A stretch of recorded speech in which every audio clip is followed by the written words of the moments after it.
Saya masih ingat kata-kata beliau. Saya sudah dihina sehina-hinanya, saya sudah direndahkan serendah-rendahnya.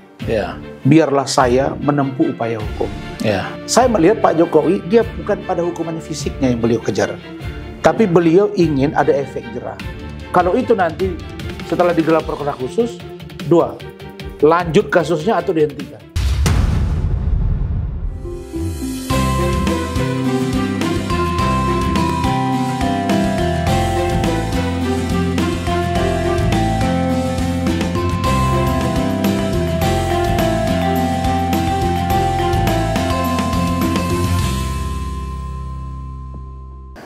Assalamualaikum warahmatullahi wabarakatuh. Waalaikumsalam. Ketemu lagi kita di Bincang Lepas. Dan tema kita hari ini ya sebenarnya sudah mau kita tinggalkan tema ini ya. Saya rasa publik juga sudah mau meninggalkan tema ini. Tapi gorengan terus.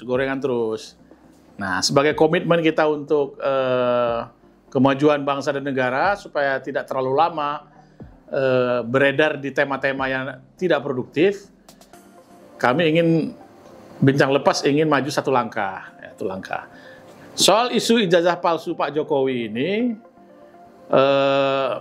saya ingin memperdalam aspek hukumnya, bukan soal asli palsunya. Kalau saya secara pribadi, pernyataan resmi dari Bareskrim, pernyataan resmi dari UGM, ya, pernyataan resmi dari KPU, itu sudah menunjukkan bahwa tidak ada keraguan-raguan soal keaslian ijazahnya Pak Jokowi ini. Nah, oleh sebab itu kita bahas tidak dalam soal itu, Bang.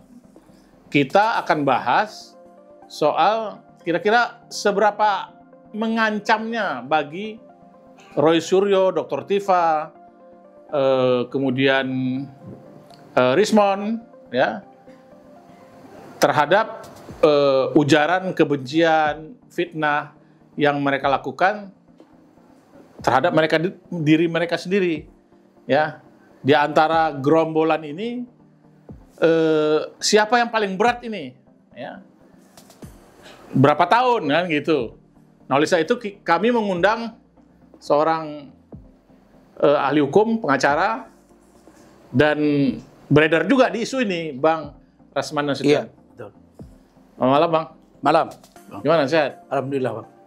Tambah top nampaknya. Aduh, kita kalau udah perintah Bang Lukman Edi, Nah, kita selesai sidang langsung kemari. Bukan soal perintah. Abang Bang. kulihat bukan hanya di pengadilan yang bersinar ya, tapi di sosmed juga luar biasa. Siap, Bang. Ya, jadi yang apresiasi terhadap statement-statement Abang itu, terima kasih, Bang, cukup signifikan, Bang. Siap, Bang. Tapi ya namanya orang top ya, pro kontra tetap ada ya. Bang Rasman Nasution, siap. Dan terima kasih sudah mau datang ke Bincang Lepas. Siap. Kita secara umum dulu, Bang. Siap. Menurut penilaian Abang, seberapa kasus ini sekarang, kesimpulan yang Abang dapatkan per hari ini seperti apa? Nanti baru kita masuk kepada aspek hukum masing-masing orang yang dilaporkan ini. Memang tadi disampaikan oleh Bang LE, dari segi aspek keabsahan ijazahnya Pak Jokowi ini seperti apa? Sepertinya itu ya infonya atau nilai newsnya, beritanya itu agak mengecil dibanding dengan apa yang akan terjadi dengan orang-orang yang dilaporkan oleh Pak Jokowi, begitu ya. Tapi saya ingin tetap stressing point. Pertama, terhadap laporan atau aduan, aduan ya, bukan laporan. Aduan dari Bang Egy Sujana, ini abang saya magang di kantor beliau, termasuk beliau guru saya juga. Aduan Bang Egy Sujana di Bareskrim Mabes Polri itu sudah ditindaklanjuti oleh Bareskrim. Dan menurut saya Bareskrim bukan selangkah lebih maju, mungkin 2-3 langkah lebih maju. Mereka proaktif. Akhirnya Pak Jokowi diperiksa. Dan setelah diperiksa, pengaduan Bang Egy Sujana. Bang Egy Sujana. Yes. Dan Bang Egy sendiri atau bersama tim? Bang Egy beliau mewakili sebagai ketua TPUA. Oke. Tim Pembela Ulama Aktivis. Ya, ya. Nah, Bang Egy Sujana membuat aduan itu beberapa bulan yang lalu. Kan sempat dikomplain tuh oleh Rismon dan kawan-kawan. Ya. Nah, setelah Pak Jokowi membuat laporan di Polda Metro, maka dalam teori hukum mana yang lebih dulu? Yang membuat laporan pada satu kasus yang sama, maka itu yang duluan diproses. Nah, maka Bareskrim berarti Bareskrim kemarin itu atas pengaduan Egy Sujana, bukan pengaduan Pak Jokowi? Bukan. Oh, iya. Bareskrim itu pengaduan Bang Egy. Ini harus clear memang. Iya, betul. Jadi Dumas ini selalunya itu membutuhkan verifikasi yang lama. Tapi Mabes Polri berlangkah cepat. Mereka panggil Pak Jokowi datang. Lalu kemudian keterangan itu di cross check termasuk dengan data ijazah, lalu kemudian dicocokkan dengan Gajah Mada selaku lembaga yang mengeluarkan, akhirnya diputuskan SP3, dihentikan. SP3 sekarang SP3. ya, dihentikan. Nah, dengan itu dihentikan, pertanyaan berikutnya masuk ke yang berarti Bang sampaikan. SP3 atas pengaduan Egy Sujana? Yes. Oke. Karena dia dinyatakan oleh Dirtipidum, Ditjen Juhandani, mengatakan bahwa ijazah Pak Jokowi yang dipegang Pak Jokowi dengan yang dimiliki dan atau yang dikeluarkan oleh Gajah Mada pada tahun yang sama, maka dinyatakan identik. Lab krimnya mengatakan itu. Nah, dengan demikian maka saya nggak mau bahas Bang, identik itu tidak sama dengan asli. Ngapain dia bahas? Saya hanya mau katakan SP3. Ya, SP3 ya. SP3 itu artinya dihentikan. Kecuali ada nanti novum baru, bukti baru. Dan itu akan, menurut saya akan sulit. Nah, sekarang masuk ke topik yang Abang sampaikan. Bagaimana dengan konsekuensi hukum yang akan dialami oleh 4 atau 5 orang? Kan kalau SP3 pengaduan dari Egy Sujana, itu nggak ada apa? Implikasi hukumnya nggak ada? Gini, itu di SP3? Begini. Kalau sesuatu yang diadukan atau yang dilaporkan, kemudian dihentikan, maka yang diadukan memperoleh surat SP3 dapat melakukan laporan balik. Ini dilakukan namanya oleh laporan Pak Jokowi? Tidak lakukan. Okay. Saya kira Pak ini Jokowi, harus clear nih ya. Saya kira Pak Jokowi dalam hal ini dia cukup gentle dan negarawan. Nah itu publik netizen juga harus clear ini bahwa Pak Jokowi tidak mengadukan balik pengaduan masyarakat yang dilakukan oleh Egy Sujana. Nah, jadi laporan Pak Jokowi di Polda Metro dengan laporan Pak Jokowi dengan proses Pak Jokowi diperiksa di Mabes Polri itu nggak ada hubungannya. Hal yang berbeda. Nah, jadi berarti satu selesai nih ya. Sekarang yang kedua Polda Metro. Polda Metro. Pak Jokowi melaporkan dugaan fitnah dan atau pencemaran nama baik. Nah, Pak Jokowi membuat laporan, saya masih ingat kata-kata beliau, saya sudah dihina sehina-hinanya, saya sudah direndahkan serendah-rendahnya. Biarlah saya menempuh upaya hukum. Karena memang dia lihat bahwa gerakan-gerakan pembangunan opini publik di luaran itu luar biasa. Nah, saya juga jujur aja Bang LE, saya nggak sampai kebayang sama saya, kok sampai tokoh-tokoh sekelas Roy Suryo, teman saya, dan teman-teman yang lain tuh datang ke kediaman Pak Jokowi, gitu loh. Nah, datang ke nantang banget gitu ya. Nantang banget. Dan yakin banget. Yakin banget bahwa ini ijazahnya palsu. Nah, saya ini dilaporkan ijazah palsu juga, Bang.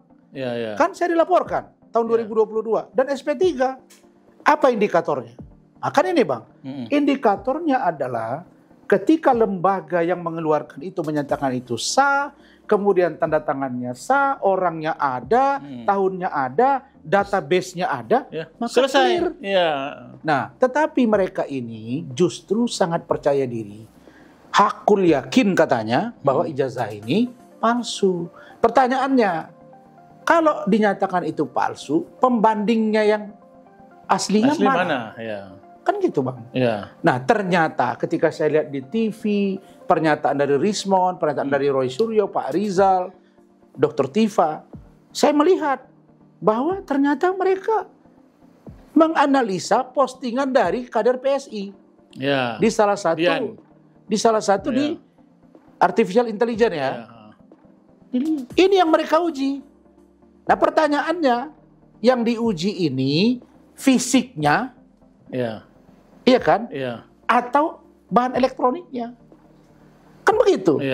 Nah, Roy Suryo bilang, kami sudah lihat ketika diserahkan waktu kami datang ke Gajah Mada dikasih terus saya foto. Oke? Apakah foto itu sama dengan yang diberikan? Kan nggak bisa juga mereka mengatakan dikasih kami udah foto kok ini yang sah, kan begitu? Nggak bisa juga. Jadi menurut saya, kalau kita melaporkan sesuatu yang katanya palsu, maka yang asli ada di kita. Setidak-tidaknya ada lembaga yang berwenang mengeluarkan mengatakan bahwa itu palsu. Nah sekarang Gajah Mada bilang tidak. Bareskrim mengatakan identik. Lalu kemudian KPU mengatakan sudah clear, sudah lulus. Wali Kota Solo, Gubernur DKI, kalau di KPU Presiden. itu kan ada verifikasi faktual, verifikasi administrasi, verifikasi faktual. Verifikasi faktual di KPU itu KPU datang ke institusi yang mengeluarkan ijazah. Dan tidak ada orang yang membuat laporan pada waktu itu. Bisa saja misalnya ada laporan ke ke Bawaslu bahwa ijazahnya palsu misalnya, atau dilaporkan ke DKPP dan lain sebagainya. Nah, nggak ada sengketa di dalam persoalan saya potong sedikit, Bang. Tuntutan Pak Jokowi kepada pencemaran nama baik ini apa, Bang? Tuntutannya apa? Begini, beliau merasa bahwa dicemarkan nama baiknya dan difitnah. Nah, kalau di dalam undang-undang informasi dan transaksi elektronik kan ada 3 katanya, Bang, ya? Pencemaran nama baik, fitnah, dan ITE. Itu mengacu pada undang-undang elektronik. Nah, memang kenapa Pak Jokowi langsung buat aduan? Kenapa tidak diwakilkan? Memang undang-undang informasi transaksi elektronik itu delik aduan dan harus yang bersangkutan. Prinsipalnya. Makanya beliau datang. Nah, lalu kemudian ada kritik. Pak Jokowi kan duduk di situ sebentar. Itu tekniknya penyidik. Habis dia buat LP, kemudian dia diperiksa, nggak ada larangan. Dan Pak Jokowi menyerahkan, diperlihatkan segala macam, diceritakan semua. Dia merasa ini fitnah dan pencemaran. Nah, maka apa yang saya sampaikan? Kalau posisi hukum saat ini yang terjadi di Bareskrim dan laporan di Polda Metro dengan fakta-fakta yang terjadi sekarang, saya yakin kasus ini jalan tol, Bang. Jalan tol dalam pengertian, saya hampir yakin jalan tol itu karena Pak Jokowi, Roy Suryo dan kawan-kawan menuju status naik sidik dan tersangka. Bentar, Bang. Jalan tol maksud Abang itu karena figur Pak Jokowinya? Atau memang perkara ini jelas? Kasus dugaan fitnah dan pencemarannya hampir yakin saya jalan tol untuk mengejar Roy Suryo dan kawan-kawan. Saya hampir pasti yakin naik sidik dan tersangka. Tinggal bagaimana Pak Jokowi mengelola hatinya. Kalau Pak Jokowi merasa ini saya maafkan, selesai karena ada delik aduan. Tapi kalau beliau mengatakan tegakkan hukum, maka bagi saya berat. Nah pertanyaannya, Simon bilang, kami tidak percaya dengan lab krimnya Mabes. Kita akan bawa keluar. Itu boleh-boleh saja. Tetapi untuk dibawa keluar itu bagaimana? Nah pertanyaannya, kami nggak percaya dengan Polri. Kalau nggak percaya sama Polri, kenapa buat pengaduan di Polri? Kan begitu, Bang. Nah kalau Anda tidak percaya dengan penegakan hukum, kenapa Anda minta diusut ijazahnya? Kan kalau udah nggak percaya di Republik ini kan? Ada lagi yang bilang, Pak Jokowi tidak demokratis. Ini kan bagian dari kritik. Menurut Abang gimana itu? Bukan kritik. Kalau mengatakan ijazah orang palsu, wah ngeri itu. Fitnah sama kritik ini apa bedanya? Kalau kritik... itu mungkin misalnya, itu Pak Jokowi kan kelihatan KKN dukung Gibran, itu masih kita toleransi. Tapi kalau yang prinsip ijazah, itu masalah legalitas seseorang, itu nggak bisa main-main, Bang. Saya merasakan itu, dan itu nggak gampang, itu berat untuk keluarga, anak, cucu, dan negara, Tapi Abang berharap ini Pak Jokowi memaafkan mereka dalam perspektif sekarang inilah. Ini kan ada aksi reaksi begitu Bareskrim mengumumkan identik, ada lagi tanggapan, wah ini polisinya diragukan segala macam. Ini bahagian dari dinamika yang terus dibangun kan? Menurut saya sangat tergantung dari sikap Roy Suryo dan kawan-kawan. Kalau mereka cepat minta maaf, menginisiatifkan diri untuk mencari jalan tengah, minta maaf ke Pak Jokowi, saya yakin Pak Jokowi maafkan. Tapi kalau mereka bersikukuh dan tidak mempercayai semua proses yang ada, saya kira Pak Jokowi pasti. Makanya pengacaranya ngomong, kalau besok Pak Jokowi tidak komentari lagi kasus ini, apakah Anda diam? Kan pernah ditanya di salah satu TV swasta. Pengacaranya bilang, tunggu dulu nanti kami lihat. Lah itu tadi Bang. Jadi nggak pernah berkesudahan. Jadi menurut saya, kan periode sesi Pak Jokowi udah selesai. Terus mereka ada yang bilang, oh enggak, mereka sekarang lagi nyari ijazah Gibran. Palsu apa enggak lah. Satu kasus belum selesai, nambah lagi Bang. Saya takut nanti Indonesia ini dicap orang di luar, udah presidennya juga ijazah palsu, wapresnya lagi. Ini apa ini kerja kita ini? Gitu loh Bang. Nah saya di kesempatan bikin gaduh. Saya di kesempatan ini ada yang saya kritisi dari Pak Mahfud, abang kita Bang. Beliau pakar hukum. Banyak referensi pemikiran beliau yang saya jadikan dasar hukum. Tapi di kasus ini saya agak kaget. Pak Mahfud bilang begini, seandainya, kalau saya nggak salah kutip ya, seandainya pun ijazah Pak Jokowi itu palsu, maka tidak ada resiko bagi negara. Saya nggak habis pikir kata-kata itu. Menurut saya, ketika itu dinyatakan palsu, lalu kemudian dianggap tidak ada konsekuensi hukum dan atau konsekuensi bernegara, itu nggak mungkin, Pak. Semua produk yang lahir dari seorang presiden yang berijazah palsu itu akan batal demi hukum. APBN yang digunakan, menteri-menteri yang diangkat, jenderal ini, itu namanya. Dan itu nggak mungkin terjadi, Bang. Kenapa? Karena verifikasi. Siapa yang harus disalahkan? KPU. Kalau mau jujur, KPU yang harus diproses. Bukan Pak Jokowinya. Nah, kalau Anda tidak puas, periksa Gajah Mada, laporkan Gajah Madanya. Baru Gajah Mada yang bertanggung jawab. Kan Anda yang mengeluarkannya, udah buktikan, kan gitu. Tapi Anda yang melaporkan juga harus punya data. Bagaimana dengan Anda mengatakan palsu kalau Anda tidak punya yang asli? Loh, lalu ada kata-kata, kami kan melaporkan Anda, kalau gitu Anda aja yang tunjukkan. Nggak begitulah. Teori hukum kita kan siapa yang mendalilkan, yang membuktikan. Anda yang menuduh, Anda yang memfaktakan. Kalau Anda tidak bisa faktakan apa yang Anda tuduhkan, sama artinya Anda tidak bisa mendalilkan apa yang Anda tuduhkan. Atau apa yang Anda dalilkan, tidak bisa Anda buktikan. Kira-kira begitu, Bang. Nah, Bang, kita mau mendetilkan nih laporan Pak Jokowi soal pencemaran nama baik dan fitnah ini. Bisa Bang jelaskan lebih detail, Bang? Kalau Undang-Undang Informasi Transaksi Elektronik 27 ayat 3 itu undang-undang yang sebelum diperbaharui, Bang. Sekarang kan diperbaharui. Nah, dulu ancaman hukumannya itu 4 tahun. Sekarang itu menjadi 2 tahun. Nah, fitnah itu ada korelasi misalnya 310, 311 dan lain-lain. Nah, tetapi saya melihat Pak Jokowi, dia bukan pada hukuman fisiknya yang beliau kejar. Tapi beliau ingin ada efek jerah. 1 hari pun barangkali mereka di proses hukum, kalau itu dapat dibuktikan, bagi Pak Jokowi clear. Mungkin hanya itu jawaban yang bisa dilakukan. Karena kalau dengan opini publik semua dicurigai. Ini barang ini suruhan, ini jangan-jangan kita juga dikira suruhan. Padahal kita cukup netral gitu. Dan kita nggak ada janjian sama Bang LE bahwa saya akan bersuara ini, Abang bersuara, nggak ada. Saya tahu Abang tahu saya. Artinya, kalau saya itu, Bang, saya itu sebenarnya tidak tertarik dengan membahas isu ijazah palsu ini, karena bagi saya ini isu yang unfaedah, ya, tidak produktif. Tapi bagaimana lagi ya? Ini kan bergulir terus ya. Nah, ini harus kita jawab lah, harus kita berikan pencerahan juga di tengah masyarakat. Memang bagi orang yang intelek, apalagi Abang anggota DPR berapa kali, mantan menteri, komisaris, saya ini juga pernah satu tim dengan Abang kan, Bang. Bukan karena kita mendukung Pak Jokowi Ma'ruf, bukan. Kita melihat bagi orang yang intelek, kasus ini bisa dicerna. Abang saya, kita paham lah, oh mereka paling kita senyum, Bang. Tapi masyarakat di bawah, kalau Abang lihat komentar netizen, ngeri, Bang. Jadi ini memang harus dituntaskan, Bang. Harus ada kepastian hukum. 1, pengaduan terhadap Pak Jokowi di Baris Krim harus ada kepastian hukum. Supaya clear. Yang kedua, terhadap laporan Pak Jokowi harus ada laporan kepastian hukum.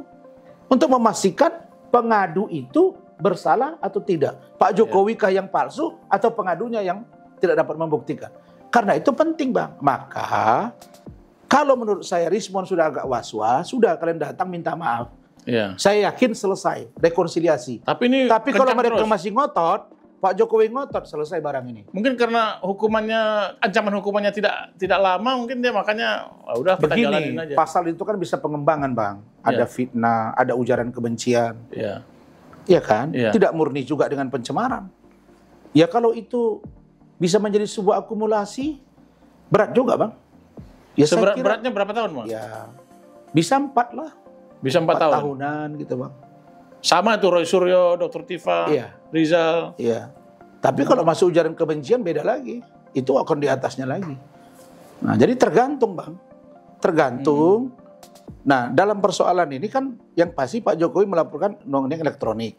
Terus mereka tanya, Bang Roy Suryo ini ngomong begini, oh kami nggak tahu siapa yang dilaporkan. Kan gitu. LP-nya nggak disebut nama. Sama dia bilang, saya tahu nih substansi undang-undang, saya yang melahirkan undang-undang ITE. Ini gawat lagi kan? Bagaimana pakar telematika ngurusi undang-undang kan gitu. Jadi gini, kalau dia mengatakan bahwa, oh ini yang dilaporkan ini nggak jelas siapa orangnya, itu dalam LP biasa.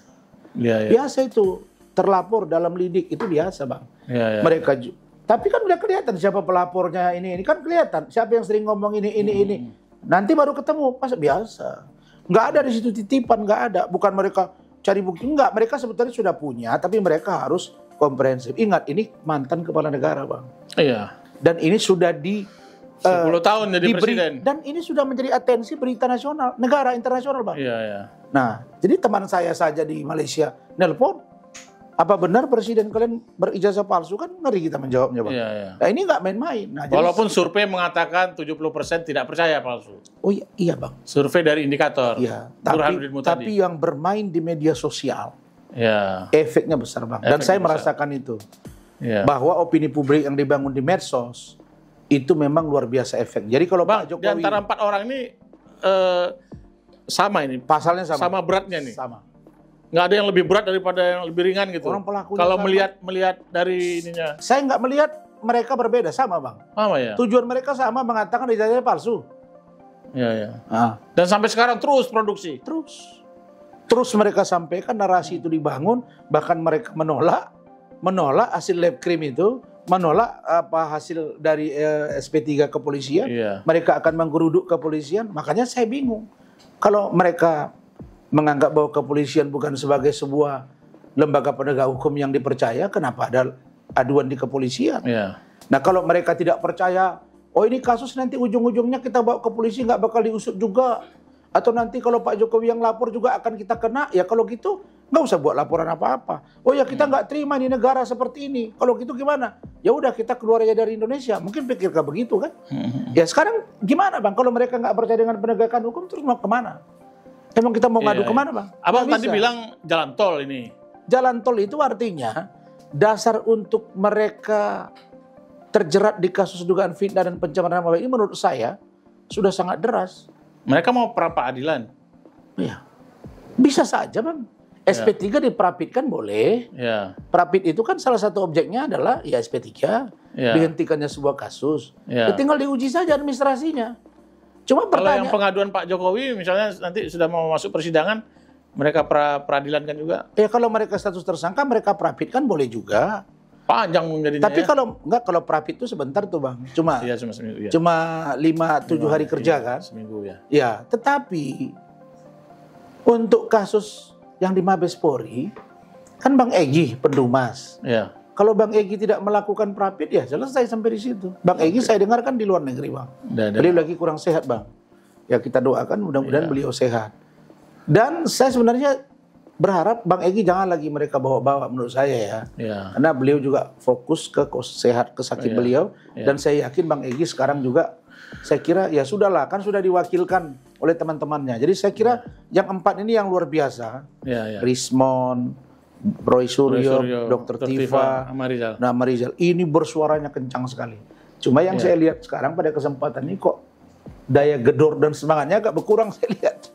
Ya mungkin Abang udah membaca itu? Ya, kelihatannya mulai. Tapi saran Abang bagus tadi, minta maaf aja lah ya. Minta maaf, Bang. Daripada rame-rame ya. Kan mau dibawa sampai ke ujung mana ya? Mereka telah menguji kenegarawanan Pak Jokowi. Mereka datang ke Gajah Mada dilayani, mereka datang ke rumah dilayani. Sekarang diuji kenegarawanan mereka. Berani nggak mereka datang ke Pak Jokowi menyatakan, mohon maaf Pak Jokowi, Nggak usah diteruskan kasus ini karena sudah dihentikan dan kami ternyata yang kami lakukan uji informasi forensik, digital forensik mereka pakari, tidak bisa kami faktakan. Karena ingat Bang, yang mempost ijazah Pak Jokowi itu pun tidak bagian dari mereka. Dia berbeda. Nah, dan dia mengatakan asli iya, tapi dia post. Nah, dia pun bisa kena juga itu anak itu. Kenapa? Karena dia mempost tanpa izin gitu loh. Tapi itu sekali lagi Pak Jokowi, kalau Pak Jokowi merasa dia tidak keberatan dengan itu, ya selamatlah kawan tuh. Kalau nggak salah saya siapa namanya? Andi itu. Dian. Nah, kalau misalnya yang kader PSI kan? Ya. Kalau misalnya Dian ini dipersoalkan oleh Pak Jokowi, ya anak ini bisa kena juga. Tanpa hak kan mendistribusi yang mengompos awal. Iya, tapi kalau tidak dipersoalkan Pak Jokowi, lalu kemudian ada orang yang melihat itu, lalu kemudian diujinya itu oleh Pak Rismon dan kawan-kawan, lalu mereka katakan ini nggak sah ini katanya.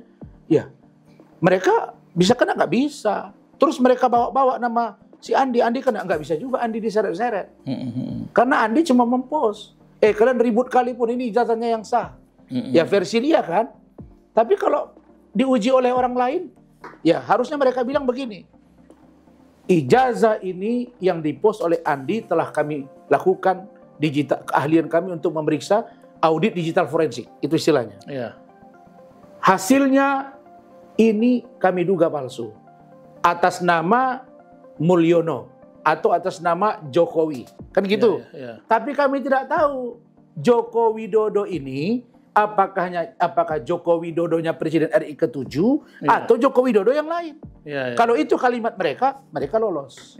Tapi begitu mereka pakem, yakin datang ke rumah Pak Jokowi, artinya objek dan subjeknya adalah Pak Jokowi. Nah, ini nggak main-main. Bang, itu Bang. Kalau di media, di sosial media, itu kan yang melanjutkan ujaran kebencian, hate speech, ya, kemudian meneruskan fitnah-fitnah yang berkelanjutan, itu kan tidak hanya 4 orang ini, ada aktor-aktor lain itu yang terus ngomong kan. Nah, itu Pak Jokowi nggak peduli itu, cukup 4 orang ini aja. Saya kira nanti tergantung pada pengembangan, makanya dibuat dalam lidik Bang. Itu strategi penyidik juga itu. Dan strategi dari pelapor. Memungkinkan untuk ada apa yang lain gitu, tokoh-tokoh yang lain. Sangat memungkinkan. Kalau dia terus saja memproduksi kalau dia punya kontribusi kan. Misalnya aku disuruh ini kok gitu. Ya bisa saja Bang. Tergantung pengembangan. Pengembangan tidak terbatas hanya 4 orang ini ya? Iya. Makanya dalam lidik. Makanya disebut dalam lidik. Bukan karena kebodohan itu. Kan dibilang masa nggak disebut namanya. Justru itu cerdas. Iya. Cerdasnya penyidik dan pelapor. Dia nggak mau sebut, dia mau lihat nih siapa yang suka bersuara nih. Kan banyak yang bersuara juga kan. Saya paham lah maksud Bang Ele kan. Ini. Itu nanti lihat pengembangan aja. Tapi mana yang paling telak menuduh itulah yang 4 orang. Kan kelihatan memang yang 4 ini yang paling gesit kan. Itu Bang. Nah, terus ada satu lagi. Yang pengadilan di Solo itu apa Bang? Ya, pengadilan negeri Solo itu juga mengadukan kan. Mengadukan siapa? Itu mengadukan ijazah Pak Jokowi juga kalau saya nggak salah ya. Nah itu berbeda lagi tuh. Itu kan sidangnya perdata kan. Untuk memastikan apakah ijazah ini sah kalau saya nggak salah. Perdata ya kalau saya nggak salah ya. Pidana apa perdata ya? Yang dilaporkan itu kan ada juga itu kan yang di Solo. Pidana apa perdata itu? Pidana apa perdata? Coba dicek deh. Perdata kan? Ya. Nah kalau itu misalnya ya diminta hadir kan gitu ya. Ya, Pak Jokowi kan ada pengacaranya. Ya kita tunggu aja proses itu gitu. Cuma pertanyaannya, apakah ijazah yang dimaksudkan gugatan di Solo itu sama dengan yang dimaksudkan Rismon? Belum tentu. Ya. Maka penggugat yang di Solo itu harus bisa juga membuktikan bahwa yang dijadikan pembanding dari ijazah itu apa bendanya. Dia dapat dari mana. Yang pasti bukan yang Roy Suryo punya. Bukan yang diuji oleh si Rismon juga, bukan. Nah itu juga, kalau juga nggak bisa dia pertanggungjawabkan, problem juga ini orang nanti gitu. Tapi saya heran aja Bang, kok gaduh ya persoalan ini gitu. Apa sih urgensinya gitu? Masih banyak negara yang mau diurus. Menurut saya, sudahlah kita move on, kita ya kan sudah berganti saya setuju presiden. Itu. Kalau lihat dari aktor-aktornya tuh kan lebih kepada orang yang belum move on ya. Yes. Dia kalah berkali-kali, tim ya pokoknya kekecewaan yang mendalam ya, kemudian dilampiaskan dengan ini. Gitu. Pak Roy Suryo kan sudah pernah jadi menteri gitu loh Bang. Ini apa sih gitu? Saya heran juga gitu. Dan dulu sudah diuji waktu beliau presiden, udah masuk penjara si Tri itu kan. Nah, dan terus dibilang, oh itu waktu itu kan dia berkuasa. Salah juga. Sekarang udah nggak berkuasa lagi, masih dibilang pejabat publik. Bingung juga saya. Kok bisa mereka bilang itu kan masih pejabat publik? Bagaimana bisa dibilang Pak Jokowi pejabat publik? Kan dia sudah nggak lagi, udah pensiun dia.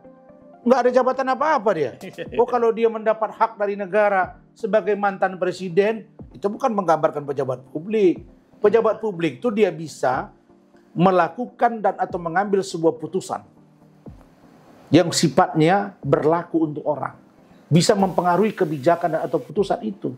Itulah namanya pejabat publik. Ada yang menghubungkan karena Pak Jokowi hari ini berposisi sebagai penasihat Danantara. Tapi Danantara kan sudah diputuskan di Undang-Undang BUMN bukan pejabat publik. Ya itu, selesai Bang. Berarti kan nggak ada hubungan hukumnya di situ Bang. Bahkan BUMN nggak bisa disidik oleh KPK, kan kira-kira gitu. Artinya regulasi itu memang sudah diatur. Tapi menurut saya di luar itu Bang, ada satu poin. Di luar itu, saya menduga ini adalah upaya untuk salah satu mengadu domba ya Pak Jokowi dengan Pak Prabowo dengan isu ini. Kemakan nggak sama Prabowo? Enggak lah ya. Ya saya yakin enggak lah. Saya walaupun melihat Pak Prabowo pidato berapi-api, ini orang bilang Gibran lah. Oh, kemarin nggak dilibatkan urusan Li Qiang waktu datang Perdana Menteri Cina, kemudian waktu datang Emmanuel Macron. Ya saya kira enggak lah. Saya percaya Pak Prabowo itu orang setahu paling saya konsisten, solid dan tahu terima kasih. Iya, tahu terima kasih dan orangnya integritasnya kuat. Gus Dur aja waktu dia belum menjadi apa-apa sudah ngomong ini adalah paling ikhlas. Iya, orang paling ikhlas. Nggak bisa diadu-adu seperti ini. Jadi kalau orang kayak seperti Pak Prabowo ini kan dia jago silat kan. Dia ngomong begini belum tentu arahnya ke sana gitu. Takut kita nanti malah kejebak semua orang-orang yang beranggapan Pak Jokowi itu akan ngomong A, Pak Prabowo itu ngomong A, tapi ujung-ujungnya ke C. Kita kan nggak tahu. Nah, Bang, sekarang kalau skenario sidang jalan tol ini ya, bukan karena saya setuju dengan Bang Rasman, jalan tol itu bukan karena Pak Jokowi itu mantan presiden, tapi karena memang kasus ini perbuatannya terang betul, terang benderang gitu ya, terang benderang. Nah, kira-kira skenario persidangannya itu nanti seperti apa, Bang? Oh iya, begini. Sebentar lagi gelar perkara pasti akan dilakukan oleh Polda Metro. Tentu itu bisa jadi diasistensi oleh Mabes Polri, karena kasus ini kan atensi ya. Mantan kepala negara. Nanti mereka akan gelar untuk menetapkan naik sidik. Begitu naik sidik, maka panggilan terhadap Rismon dan kawan-kawan itu berubah. Bukan lagi undangan interview atau klarifikasi, tapi undangan sebagai saksi. Oke. Setelah itu mereka diperiksa, lalu kemudian gelar lagi nih penyidik. Kemudian putuskan tersangka. Begitu tersangka panggil lagi. Ditahan nggak? Dipanggil lagi nih. Nah, untuk ditahan sangat tergantung dengan pasal yang diajukan. Kalau pencemaran, undang-undang yang sekarang nggak bisa ditahan. Karena terutama 27A. Kenapa? Karena itu cuma ancaman 2 tahun. Tapi kalau ada undang-undang lain yang dipakai oleh penyidik, sangat tergantung kan. Yang bisa ditahan, ya bisa jadi ditahan. Sangat tergantung dari pasal yang sesungguhnya dilaporkan oleh Pak Jokowi. Kan belum terang juga semuanya. Belum terang banget lah mana yang pasal-pasal yang dilaporkan itu. Hanya undang-undang di situ disebut melaporkan terkait dengan Undang-Undang Informasi dan Transaksi Elektronik atau ITE. Itu. Nah, kalau mengacu pada itu tinggal dilihat. Ada nggak dari beberapa pasal yang diajukan tuh yang di atas 5 tahun atau ada pasal pengecualian yang di bawah 5 tahun tapi bisa ditahan. Itu sangat tergantung kepada penyidik. Ya. Itu hak subjektivitas penyidik berdasarkan pertimbangan para peserta gelar. Nah, apakah Roy Suryo kalau sudah jadi tersangka akan mengajukan gelar perkara khusus? Saya yakin mereka akan ajukan. Saya yakin mereka akan ajukan gelar perkara khusus. Nah, gelar perkara khusus apa, Bang? Gelar perkara khusus itu diajukan oleh orang yang misalnya keberatan, misalnya tersangka, Diajukanlah itu, nanti digelar di Mabes Polri. Ada Irwasum, mewakili Irwasum, ada Propam, ada Biro Wasidik, ada penyidik, ya kan? Nah, itu nanti akan diramu dengan mendatangkan ahli. Nah, seperti Ahok dulu. Digelar perkara itu khusus namanya, Bang. Nah, jadi kalau itu nanti setelah digelar perkara khusus, 2, lanjut kasusnya atau dihentikan. Nah, tapi di kasus ini, itu saya katakan tadi, saya kok melihatnya jalan tol. Bahwa ini akan naik sidik dan tersangka. Kalau mereka tidak cepat minta maaf. Mungkin di bincang lepas ini, saya melalui kesempatan ini, Bang Suryo, Bang Roy, dan teman-teman, saya minta dengan hormat agar teman-teman semua sebaiknya minta maaf ke Pak Jokowi. Supaya clear persoalan ijazah dan kalian aman. Bukan berarti saya katakan kalian takut masuk penjara, enggak. Tetapi menurut saya, yang ini soal bukan soal malu atau tidak malu, ini soal sportivitas. Ini soal sportivitas. Pak Jokowi sudah sportif. Saya akan buka di persidangan. Saya akan serahkan ke polisi. Yang perkara dia bawa nggak dikasih ke mereka, kan kita nggak punya kewenangan juga memaksa, Bang. Mana bisa saya paksa Abang tunjukkan ijazah Bang. Kan begitu, Bang. Apa kepentingannya kan? Betul. Tapi kalau KPU Minang mana ijazahnya, kami mencurigakan. Dulu nggak ada pertanyaan itu. Masa, Bang, udah gawat kita nih bernegara. Kalau KPU DKI. Kalau KPU itu harus nyerahkan ijazah asli, Bang. Oh iya, Bang. Nggak bisa lah itu. Dan tidak pernah ada laporan tentang itu. Kan setelah beliau jadi presiden periode kedua kan. Kalau mereka kan curiga loh, Jokowi itu dibela lah oleh KPU. Kalau dia masa presiden yang kedua, ya jabatan sebagai presiden mungkin dihormati. Tapi waktu wali kota yang pertama kan dia bukan siapa-siapa kan gitu ya. Dan sama. Itu juga ijazahnya. Iya, sama itu juga. Kenapa dipersoalkan? Udah insinyur juga di situ kan. Kecuali waktu di Solo SMA. Kan gitu. Gubernur SMA. Tiba-tiba ke presiden udah jadi insinyur aja kan. Ya kalau mereka bilang, oh, insinyur ini kan kehutanan ini entah apa-apalah. Jurusan itu ya menurut saya ada cara tulisannya segala macam. Nah itu tadi yang mereka jadikan sampel untuk melakukan audit forensik, digital forensik itu. Kalau objeknya tidak sama ya pasti salah lah, Bang. Pasti salah lah, Bang. Kalau saya bilang nih barang palsu, kemudian dituduh palsu. Dia bikin barang hasilnya palsu, pasti palsu. Kemudian dia tuduh itu palsu. Dan itu hasilnya pasti palsu. Tapi ya saya kira, sekali lagi saya kira Bang Rismon dan Bang Roy, saya kira jiwa besar lah. Kita bukan menyuruh mereka untuk mereka berhenti untuk bersuara, enggak. Tapi saya kira masih banyak yang lebih penting untuk mereka bersuara untuk negara dan bangsa ini. Kawal saja bagaimana Pak Prabowo sekarang mengatakan akan memberantas korupsi, akan memecat atau memberhentikan orang-orang yang tidak seirama dengan dia. Saya kira ini sebuah momentum untuk perbaikan bangsa ini. Asalkan Pak Prabowo benar-benar itu dari hatinya, teman, dan akan mengambil tindakan. Saya lebih setuju dengan itu daripada memproses ini. Apa untungnya, Bang? Enggak, saya kira Rasman melakukan menang nggak jadi apa-apa, kalah nggak jadi apa-apa. Berarti Pak LE sama Rasman membiarkan ada kepalsuan di negara ini. Enggak juga, saya kira yang punya otoritas bukan kita di persoalan ini. Sudah lewat barang itu, Bang. Itu menurut saya. Jadi telat kalau kita ibarat mimpi udah bangunnya kesiangan gitu. Gitu, Bang. Nah, kalau subjektivitas Abang, ya misalnya oke lah, saya apresiasi lah tuh ya harapan Abang supaya mereka berempat ini minta maaf lah sama Jokowi supaya ini barang selesai, stop, media juga tidak naikin lagi, kita lebih berpikir yang produktif lah untuk bangsa ke depan ya. Nah, tapi kan sampai dengan detik ini produksi kebencian kan terus dilakukan. Kalau subjektivitas Abang, ya sebaiknya mereka ini dituntut dengan ancaman hukum rendah apa tinggi? Ya saya kira itu biar mengalir saja. Mengalir saja. Tapi sesungguhnya pasal-pasal itu pun sudah berat buat mereka. Karena saya yakin juga ada ujaran kebencian, bisa masuk juga ya. Kan menimbulkan kebencian orang kan. Dengan mereka bilang begini, masyarakat benci jadinya ke Pak Jokowi kan. Bisa-bisa diduga nih penipu dia kan, kira-kira begitu kan. Nah yang kedua memang ini ya, jelas tercemar nama baik harkat martabat dia sebagai mantan kepala negara. Saya kira itu, maka filosofi hukuman itu kan efek jerah, Bang. Supaya orang tidak melakukan perbuatan lagi kan. Saya kira dengan sudah dihukum, nggak mesti bertahun-tahun juga pasti akan ada efek jerah. Kecuali orang yang dihukum itu ya tidak pernah mau memahami bahwa hukuman yang dia alami itu. Makanya saya kaget juga Bang Roy kan. Bang Roy ini kan baru juga keluar dari tahanan. Urusan Borobudur kan.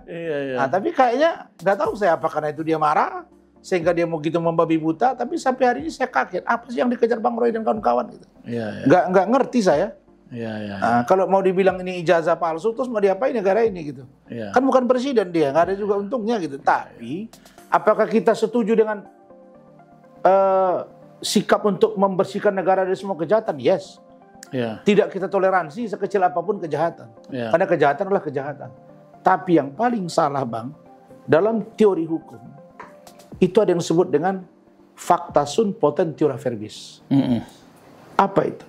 Bahwa banyaknya kata-kata terhadap sesuatu yang dituduhkan kepada seseorang akan dipatahkan oleh satu perbuatan. Nah, jadi banyak pun opini publik yang digiring bahwa Pak Jokowi palsu, tapi begitu fakta mengatakan dia benar, selesai. Teorinya begitu, Bang. Oke, tadi harapan Abang kepada Roy Suryo ya. Harapan Abang dan penilaian Abang kepada Dr. Tifa gimana? Sama. Saya tengok sama ininya kan. Pak Rijal, Dr. Tifa. Ya, supaya kita bedah satu-satu nih Bang. Kalau Dr. Tifa gimana? Saya gini. Abang kan ngikutin juga ini. Dr. Omongan Tifa dia, kan dokter ini kan. Saya nggak ngerti tiba-tiba jadi aktivis ini kakakku ini kan gitu ya. Tiba-tiba menggeliat. Saya belum tahu rekam jejaknya si Tifa ini. Nah, Pak Rijal juga saya pernah dengar lah ya. Nah, kalau Rismon ini semuanya dimaki-maki sama dia Bang. Pak Tito, berani dia ngomong begitu loh. Krisnamurti, Listio Sigit, Bang Hercules, saya, karena saya juru bicara Grip kan, macam-macam sudah. Tapi yang saya lihat mereka ini boleh saya duga ya Bang, spirit mereka ini, dorongan mereka ini menurut saya satu bahwa keyakinan mereka ijazah Pak Jokowi ini palsu sehingga Pak Jokowi malu sebagai mantan presiden. Yang kedua, sepertinya ada mata rantai. Ini sasaran antara, sasaran akhirnya ada di Gibran. Bahwa mereka juga mencurigai ijazah Gibran itu palsu, tetapi mereka nggak punya fakta. Karena nggak ada juga yang memposting. Mungkin takut orang gitu kan. Karena nanti seperti si Andi kan. Si Andi ya. Nah, Dian, takut nanti seperti Dian gitu. Saya kira Dian juga menurut saya teledor ya, karena dia paus. Tapi mungkin karena kecintaan dia ke Pak Jokowi, lalu dia bilang, oh ini yang sah loh gitu. Tapi dia bilang, ini saya dapat dari Gajah Mada, ada kata-kata dia Dian begitu kan. Ya saya kira dia harus buktikan itu. Cuma apakah dia akan terseret tergantung dengan Pak Jokowi. Karena dia juga tidak minta, ini saya post, nah silakan kalian nilai. Nanti kalau penilaian kalian mengatakan bahwa ini palsu, maka apa yang saya post ini artinya palsu. Nggak ada juga. Kan mereka dengan kemauan sendiri. Jadi gini, perbuatan dia dengan perbuatan Roy CS itu hal yang berbeda. Nggak bisa disandingkan atau disatukan. Nggak bisa Bang. Oke, terakhir nih. Kita simpulkan pembicaraan ini. Saya minta kesimpulan dari Abang. Ada 3 kesimpulan. Pertama soal asli atau palsunya ijazah Pak Jokowi. Proses-proses seperti apa ini. Kesimpulan Abang seperti apa. Yang kedua, kesimpulan Abang kepada 4 orang ini, ya 4 orang ini, Roy Suryo, Dr. Tifa, Rizal, dan Rismon. Dan yang ketiga, kesimpulan Abang untuk anak-anak bangsa, penggiat sosial media dan lain sebagainya ini. Baik. 3 hal Bang. Pertama, untuk Rismon dan kawan-kawan, terkait dengan urusan ijazah. Saya menyatakan bahwa SP3 di Bariskrim Mabes Polri itu adalah sebuah indikator yang sah secara hukum bahwa ijazah Pak Jokowi itu identik dengan yang dikeluarkan oleh Gajah Mada. Artinya lembaga resmi yang mengeluarkan ijazah itu menyatakan sah dan identik, artinya clear. Yang kedua, terhadap Pak Rismon dan kawan-kawan, saya minta sudahilah ini. Pakai jiwa negarawan, patriotisme. Datang. Kan tidak salah juga sebagai anak. Atau sebagai, ya kalau Pak Rizal saya nggak tahu berapa umurnya. Nah, tapi mungkin sebagai anak bangsa kita datang, Pak, kami mungkin khilaf. Dan ini sudah sampai tahap begini, dan akhirnya Bapak juga sudah bawa ijazah Bapak. Berat loh bagi seorang Pak Jokowi. Saya nggak kebayang mantan presiden mendatangi Polda Metro. Datang ke Bareskrim. Berat itu bagi dia gitu ya. Sementara dia masih ada di situ tulisan dia, presisi Polri, segala macam. Tapi jiwa kesatria dia untuk menunjukkan kepada publik, ini ijazahku. Silakan kalian periksa. Karena memang ijazah itu bukan konsumsi umum. Itu kan privasi orang. Nah, jadi dengan itu, maka menurut saya, Pak Roy, udahlah kalian datang minta maaf. Dengan legowo, dengan kesatria, saya yakin Pak Jokowi memaafkan. Nah, berikutnya lagi tentang potensi hukum. Potensi hukum terhadap mereka dan Roy dan kawan-kawan, saya kira sangat terbuka lebar untuk mereka terjerat. Maka ya caranya itu tadi, dengan mereka memahami dan datang. Nah, kemudian untuk anak bangsa, saya berharap memang kita sekarang mudah termakan dengan isu yang berkembang. Kadang-kadang kita tidak saring, makanya media sosial ini itu tadi, dulu kan mulutmu harimaumu, sekarang jarimu harimaumu. Artinya saring dulu baru sharing. Nah, kira-kira begitu. Jadi kita mesti benar-benar mendalami. Saya saja di kasus saya dengan Hotman misalnya, kita betul-betul sekarang banyak hal yang harus kita memang dalami, bahwa sesuatu yang kita lakukan mesti kita lihat dari segala sisi. Sehingga, kenapa? Karena dunia digital hari ini itu memang nggak main-main, Bang. Saya merasakan sendiri. Saya berangkat ke Singapura pakai topi, Bang. Nah, buka topi, mereka lihat cocokkan paspor. Setelah itu saya dipanggil lagi. Dia bilang, Mister, kami. Saya kaget. Ada apa? Saya pikir ada masalah apa. Dia bilang, baru, oh kamu yang dia itu ya, yang di TikTok. Tahu mereka? Mr. Razman. Iya, tahu ada. Di Malaysia juga. Driver taxi juga, orang Malaysia, orang Singapura, tahu mereka. Jadi nggak main-main. Karena itu menurut saya, mungkin Bang Rismon, Bang Roy, dan kawan-kawan, mereka mungkin berpikir apa yang mereka sampaikan ini adalah sebagai sebuah sikap yang bagus untuk negara, sehingga menjadi perhatian publik. Tapi mereka lupa bahwa Pak Jokowi dengan isu ini pasti tertekan. Saya bisa lihat Pak Jokowi ketika dia bawa ijazah, ketika dia datang buat laporan, itu berat bagi dia. Tapi karena ini adalah sebagai sebuah warga negara, dan dia ingin membuktikan bahwa dia tidak punya power. Sehingga tidak ada yang bisa dikatakan bahwa dia menggunakan kekuasaan. Tidak ada yang namanya dia abuse of authority, abuse of power, tidak ada. Maka saya kira kita sudahi, maka kita kembali ke bagaimana asta citanya Pak Prabowo, Gibran bisa berlangsung. Kalau Anda ingin bertarung lagi dengan pilihan Pak Habibie nggak pernah akur sama Pak Harto sampai Pak Harto meninggal. Pak Habibie meninggal, ganti ke Gus Dur. Ini agak baikan. Tapi ada juga sakit hati karena dia ditolak di sidang MPR. Abang tahulah. Tanggung jawabannya ditolak. Masuk ke Pak Gus Dur. Gus Dur ujungnya dengan Bu Mega nggak pernah cakapan. Sakit hati. Masuk Bu Mega ke SBY nggak cakapan. 10 tahun. Pak SBY ganti masuk ke Pak Jokowi karena dia bahagian dari Bu Mega, PDIP juga nggak begitu akur. Saya masih ingat Pak SBY sampai buat laporan, dia difitnah. Giliran Pak Prabowo akur dengan Pak Jokowi, malah diupayakan tidak akur. Ini malah didorong untuk tidak akur. Orang yang bonekanya Pak Jokowi. Pak Prabowo berusaha mendatangi Bu Mega, sekarang sudah akur. Bu Mega sama Pak Prabowo akur. Pak Prabowo dengan Pak Jokowi akur. Lah sekarang dibilang bahwa ini ada sesuatu lagi nih. Nah, maka sampai Pak Prabowo bilang aku seperti ditelepon tiap malam oleh Pak Jokowi. Jadi mau kita apa sih, Bang? Orang nggak akur, kita bilang kok nggak akur ya pemimpin kita. Ketika udah akur kok dibilang jadi boneka. Jadi kan serba sulit. Ibu Megawati datang. Padahal indah ya, akur ya, indah. Akur indah. Kecuali ada hal yang prinsip yang barangkali kita tahu bahwa ya paling tidak akur di permukaan paten lah itu, Bang. Yang penting ditonton oleh publik. Kalau akur di yang lain-lain ya barangkali kita juga banyak berbeda pendapat dengan banyak orang. Tetapi setidaknya sebagai seorang public figure, tokoh bangsa, bersatu merajut kekuatan itu lebih penting daripada berseteru menurut saya yang tidak berkesudahan. Itu saja Bang. Terima kasih. Makasih Bang Rasman. Siap. Banyak sekali masukan beliau, nasihat-nasihat beliau.